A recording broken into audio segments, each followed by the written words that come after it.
പ്രിയ ഭക്തരെ, നിങ്ങൾ എത്ര തവണ ചതിക്കപ്പെട്ടാലും മറ്റുള്ളവരെ ചതിക്കാൻ പഠിക്കരുത്. അവരുടെ പാപത്തിൻ്റെ ഫലം അവർ അനുഭവിക്കും. മനസ്സിന് താങ്ങാവുന്നതിലും കൂടുതൽ സങ്കടങ്ങൾ ഉണ്ടായാൽ നമ്മൾ അറിയാതെ തന്നെ നമ്മൾ മാറിപ്പോകും.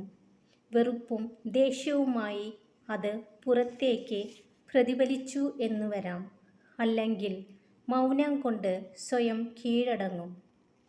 താരതമ്യപ്പെടുത്താനും മത്സരിക്കാനും ശ്രമിക്കാതെ സ്വയം വിശ്വസ്തത പുലർത്തുന്നതിലൂടെ നിങ്ങൾ എല്ലായിടത്തും ബഹുമാനത്തിന് അർഹനാകുന്നു. നിങ്ങളുടെ ജീവിതത്തിലേക്ക് കടന്നുവരുന്ന ഓരോരുത്തരും ഓരോ പാഠങ്ങളാണ്. ചിലർ സ്നേഹം എന്താണെന്ന് പഠിപ്പിക്കുമ്പോൾ മറ്റു ചിലർ വേദന എന്താണെന്ന് നിങ്ങളെ പഠിപ്പിക്കുന്നു.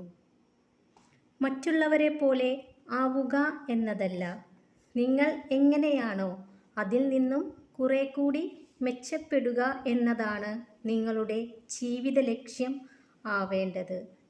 ഭക്തരെ, നിങ്ങൾ എന്തു ചെയ്യണമെന്ന് മറ്റൊരാളാണ് തീരുമാനിക്കുന്നത് എങ്കിൽ നിങ്ങൾ ജീവിച്ചു തീർക്കുന്നത് അയാളുടെ ജീവിതമാണ്.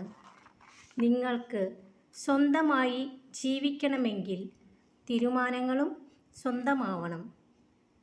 ഒരു ഇരുമ്പ് കഷ്ണത്തിന് തീയിലിട്ട് കൂടുതൽ അടിക്കും തോറും അത് മൂർച്ചയുള്ള ഒരു ആയുധമായി മാറുന്നു. അതുപോലെ തന്നെയാണ് നിങ്ങളുടെ മനസ്സിന് കിട്ടുന്ന ഓരോ വേദനകളും നിങ്ങളുടെ ജീവിതത്തെ മൂർച്ചയുള്ളതും ബലമുള്ളതുമാക്കി മാറ്റുന്നു.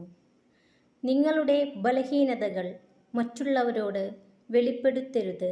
കാരണം ആളുകൾ പലപ്പോഴും നിങ്ങളുടെ ബലഹീനതകൾ തെറ്റായ സമയത്ത് സ്വന്തം നേട്ടത്തിനായി ഉപയോഗിക്കുന്നു.